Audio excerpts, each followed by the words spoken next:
Hello everyone, क्या हाल चाल आप सबके। आज है मेरे ट्रांसफॉर्मेशन सीरीज़ का 44वां दिन। आज मैं वीडियो को अपलोड करने में एक दिन लेट हो गया क्योंकि कल मंडे था, तो कल मेरे को ये वीडियो अपलोड करनी थी, तो मैं आज इसको अपलोड कर रहा हूँ। कुछ रीज़न की वजह से मैं उसको वीडियो को अपलोड करने में लेट हो गया, तो आज मैं इसको अपलोड करूँगा वीडियो को। तो आज हमारा वैसे तो हमारा कल लेग डे था, जो सबसे मेरा फेवरेट मसल ट्रेन और सबसे फेवरेट डे रहता है। लेग डे मैंने काफ़ी बार बता चुका हूँ इसके बारे में, लेकिन आज हम बात करने वाले हैं heavy duty versus high volume workout के बारे में। क्योंकि माइक मेंजर करके एक बॉडी बिल्डर थे जो भी 10 जून 2001 में उनकी डेथ हो गई, जो काफ़ी हैवी ड्यूटी के ऊपर वो ज़्यादा ध्यान देते थे हाई वॉल्यूम के बजाय। अब मैं आपको बताता हूँ हाई वॉल्यूम और हाई ड्यूटी के अंदर क्या डिफरेंस है। हाई वॉल्यूम के अंदर हम रोज़ ट्रेन करते हैं हमारे मसल को 6 दिन, और हाई ड्यूटी के अंदर हम 3 से 4 दिन वीक के अंदर हमारी बॉडी को ट्रेन करते हैं, जब कोई भी मसल पार्ट हो। जैसे मैं करता हूँ, मैं हैवी ड्यूटी फॉलो कर रहा हूँ काफ़ी दिनों से, क्योंकि मैं 4 दिन ही जिम जाता हूँ और 3 दिन मेरा रेस्ट डे रहता है। उसमें कभी कभार ग्राउंड में जाके मैं एब्स को ट्रेन कर लेता हूँ, लेकिन लगभग मेरा 4 दिन ही रहता है, क्योंकि मैं एक दिन 2 मसल को एक साथ ट्रेन कर लेता हूँ, जैसे ट्राइसेप या बाइसेप, इन दोनों को एक साथ ट्रेन कर लेता हूँ। तो मैं 4 दिन जिम जाता हूँ, मंडे ट्यूसडे, फिर वेडनेसडे को छुट्टी रहता है, फिर थर्सडे और फ्राइडे को जिम, फिर सैटरडे और संडे को छुट्टी रहता है।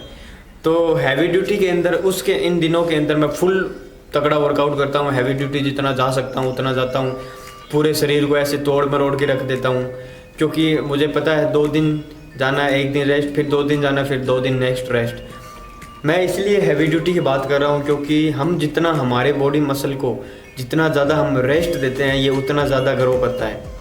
ये मैं नहीं बोल रहा, ये मैंने एक्सपीरियंस भी किया, इसलिए मैं बोल रहा हूँ। लेकिन मुझसे पहले मैंने इसलिए बोला कि ये मैं नहीं बोला, माइक मेंजर है, उन्होंने ये बताया है। उनके बाद में मैंने ये चीज़ें फॉलो तो मैं पहले भी कर रहा था, लेकिन उनके वीडियोस देखने के बाद मैं अभी इस पे फोकस करने लगे हैं और मुझे इस चीज़ का पता भी चल रहा है। क्योंकि जब हम हैवी ड्यूटी करते हैं तो उसके अंदर हमारे बॉडी को प्रॉपर रेस्ट मिलता है, प्रॉपर डाइट मिलती है, क्योंकि जिस दिन हमें ट्रेन करना होता है उस दिन हम इसको तोड़ मरोड़ के रख देते हैं, जितना हैवी जा सकते हैं उतना जाते हैं। इसलिए मुझे ये चीज़ बहुत अच्छी लगती है, ये मैं फॉलो कर रहा हूँ। और वीडियोस भी मेरे हफ्ते में 4 ही अपलोड होते हैं, क्योंकि मैं 4 दिन जिम जाता हूँ, इसलिए मेरी वीडियोस भी 4 ही अपलोड होती है। तो अब बात करते हैं हम लेग्स की। लेग्स में हम बात करेंगे हैमस्ट्रिंग की आज, क्यों हैमस्ट्रिंग हमारा जो काफ़ी इंपॉर्टेंट मसल है। हैमस्ट्रिंग हमारे थाइस को थोड़ा बड़ा दिखाता है, जैसे बाइसेप के अंदर बाइसेप का छोटा मसल, फ्रंट मसल छोटा होता है, लेकिन ट्राइसेप है इसको ज़्यादा हेल्पफुल होता है इसको बड़ा दिखाने में। वैसे ही हमारे थाइस फ्रंट मसल है, वो ज़्यादा इतना बड़ा नहीं दिखता जितना हैमस्ट्रिंग बड़ा दिखाता है। ये सेम ही है एज ए आप इसको ट्राइसेप ही ले लो कि लेग का ट्राइसेप है ये, तो इसको हमें ट्रेन करना चाहिए। इसके अंदर हम हैवी पे जा सकते हैं, लेकिन हर जिम के अंदर अलग अलग मशीनें होती हैं। किसी के अंदर जो हम लेग एक्सटेंशन करते हैं उसी के अंदर मशीन होती है, उसको ही हम कन्वर्ट करके उसको हैमस्ट्रिंग करने के लिए उसको कन्वर्ट कर सकते हैं, उसको जो लेग कर्ल बोलते हैं। लेकिन मेरे जिम के अंदर वो एक्सरसाइज वो है सही, लेकिन दूसरों के जिम में ऐसा होता है कि हम उसको आगे फ्लैट करके बेंच बना सकते हैं, लेकिन मेरे जिम के अंदर बेंच नहीं बनता। वो उसके अंदर ही 2 फंक्शन दिए हुए हैं। फर्स्ट में हम नीचे से उठाते हैं उसको, तो हमारे फ्रंट थाइस को वो कवर करता है। अगर हम उसको ऊपर उठा के लास्ट वाले होल में डाल देते हैं तो फिर वो हमारे हैमस्ट्रिंग को कवर करने लग जाता है। मैं कभी किसी दिन उसकी वीडियो बनाऊंगा जिम में जाके, फिर मैं जिम में जाके उसकी वीडियो बना के मैं आपको उसका प्रॉपर तरीके से बताऊंगा कि क्या सीन रहता है इसका। लेकिन मैं सिर्फ उस मशीन के ऊपर हमेशा लेग एक्सटेंशन नहीं करता हूँ, कर्ल नहीं करता, क्योंकि उसमें मुझे बिल्कुल मज़ा नहीं आता। मुझे ऐसा अधूरा फील रहता है कि अगर मैं उसको कर भी लूँ तो मुझे ऐसा अधूरा फील रहता है। मुझे ऐसा लगता है नहीं यार, मसल के ऊपर आया ही नहीं है, मज़ा नहीं आया आज ही मारने का, मज़ा नहीं आया हैमस्ट्रिंग को ट्रेन करने का, इसलिए मैं कभी उसके ऊपर नहीं लगाता। स्टार्टिंग में मैंने उसको लगाया था क्योंकि मुझे उसको पता ही नहीं था इसका यूज़ कैसे होता है। बस इंस्टाग्राम पे वीडियोस देखा करता था लोगों की जो उसको परफॉर्म करते थे उस तरह से लेग कर्ल को। फिर मैंने इसलिए उसको थोड़ा 1-2 वीक उसको ट्राई किया, यूज़ करना सीखा कहीं कि ताकि अगर कहीं और दूसरी जिम में जाना पड़े वहाँ पे अगर ये जो ऑप्शन मेरे पास अभी इस जिम में अवेलेबल है वो वहाँ पे हो ना हो तो मैं पता तो हो एटलीस्ट कि हम इसको यूज़ कैसे कर सकते हैं। इसलिए मैंने इसको 1-2 हफ्ते यूज़ किया और सीख गया उसको। अब तो नॉर्मल है वो, कोई इतना हार्ड भी नहीं है। इसलिए मैं अभी जो मेरे जिम के अंदर अलग से हैमस्ट्रिंग के लिए उन्होंने बेंच रख रखा है, सिर्फ वो एक मशीन नहीं है, बेंच है जिसके अंदर प्लेट्स डलती है। उसका आगे सिस्टम बनाया है, उसके अंदर प्लेट्स डलती है, फिर हम उस बेंच को आगे डिक्लाइन बना सकते हैं अपने हिसाब से। तो इसलिए मैं उस पर परफॉर्म करता हूँ मेरे हैमस्ट्रिंग को, क्योंकि उसमें मुझे मज़ा आता है और वो प्रॉपर तरीके से मेरे हैमस्ट्रिंग को कवर करता है। और उसमें मुझे ऐसा फील भी होता है कि हाँ, हैमस्ट्रिंग को सच में हमने कवर किया है आज और सच में हम इसको ट्रेन कर रहे हैं।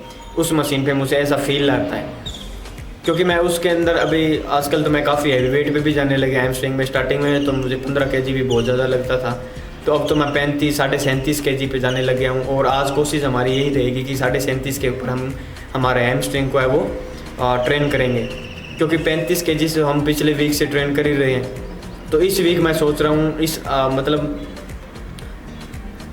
कल, सॉरी मैं भूल ही गया था कि हमारा तो लेग हो चुका है, प्रेजेंट की बातें करने लग गया। तो हाँ, मतलब कि मैंने उसको परफॉर्म कर लिया है हैमस्ट्रिंग को, 37.5 केजी के ऊपर परफॉर्म किया मैंने हैमस्ट्रिंग को। तो मुझे काफ़ी अच्छा लगा। मैंने कोई स्पोर्ट नहीं ली, अपने दम के ऊपर किया था 37.5 केजी, कोई स्पोर्ट, 0 स्पोर्ट। लेकिन कल मैंने लेग के अंदर हैक स्क्वाट को नहीं परफॉर्म किया। उसका रीज़न ये था कि संडे नाइट को, रात को लाइट नहीं थी, हमारे गांव में लाइट चली गई, तो नींद भी प्रॉपर तरीके से अच्छी नहीं रही और पूरी नहीं आई। तो इसलिए मुझे थोड़ा लो फील हो रहा था, वीक ऐसा थोड़ा सा वीक सा महसूस हो रहा था। तो फिर मैंने जो हैक स्क्वाट है उसको थोड़ा स्किप कर दिया, क्योंकि हैक स्क्वाट के अंदर हमें पूरी जान चाहिए होती है। हमारी बॉडी है जो वो एकदम पूरी % हो जब हम वो हैक स्क्वाट को कर रहे हैं, और एक्टिव होनी चाहिए हमारी बॉडी पूरी, तब जाके हमें उसके अंदर मज़ा आता है। इसलिए मैंने हैक स्क्वाट को कल स्किप कर दिया था। उसकी जगह मैंने लंचेस लगाए। हम लंचेस को 2 तरीके से परफॉर्म कर सकते हैं, एक वॉकिंग लंचेस और एक जगह खड़े होके हम उसको परफॉर्म कर सकते हैं। तो मैंने उनको एक जगह खड़े होके परफॉर्म किया था, तो काफ़ी अच्छा था। लंचेस भी काफ़ी अच्छा था परफॉर्म, और मुझे थोड़ा ऐसा लगा कि कभी कभी इसको भी कर लेना चाहिए, इसलिए मैंने कल मंडे को उसको परफॉर्म किया, जो काफ़ी अच्छा वर्कआउट था मेरा। लेकिन हैक स्क्वाट तो हैक स्क्वाट ही है। मुझे थोड़ा अधूरा भी लगा, क्योंकि लेग में पेन ही नहीं रहा।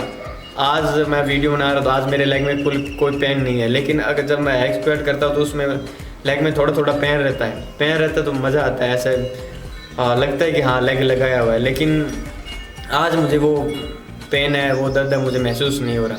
इसलिए मैं हैक स्क्वाट को मिस कर रहा हूँ। इसलिए मैं सोच रहा था कि अगर नेक्स्ट टाइम से ऐसा थोड़ा वीक हुआ तो हैक स्क्वाट लगाएंगे, चाहे वेट थोड़ा रखेंगे। लेकिन बात वही है कि अगर हम थोड़े वेट पे लगाएंगे, थोड़ा रखेंगे, तो वही हमारे माइंड को आदत पड़ जाएगी, फिर हमें गाइडेंस देने लग जाएगा। इसलिए मैं माइंड को कभी मौका ही नहीं देता।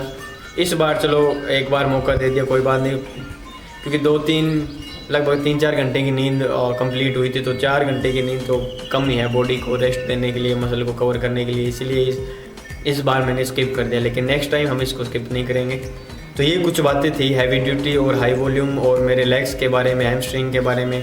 तो इनको यहीं पे ख़त्म करते हैं, और आगे भी धीरे धीरे मैं इनके बारे में और पढ़ रहा हूँ। हैवी ड्यूटी हाई वॉल्यूम का क्या सीन है, क्या कुछ नहीं है, इसको ब्रीफली जानेंगे और आपके साथ मैं शेयर करूँगा। इसी साथ बातों को ख़त्म करके हम चलते हैं जिम की तरफ। इसी के साथ बातें ख़त्म करके फिर मैं आगे का आपको दिखाता हूँ जिम में क्या क्या वर्कआउट किया मैंने।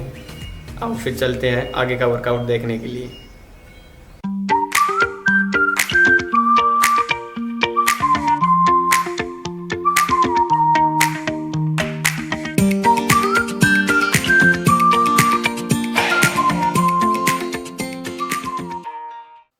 जिम में पहुंचने वाला लेग का वर्कआउट स्टार्ट किया स्मिथ मशीन के साथ, जिसमें मैंने 3 सेट रखे।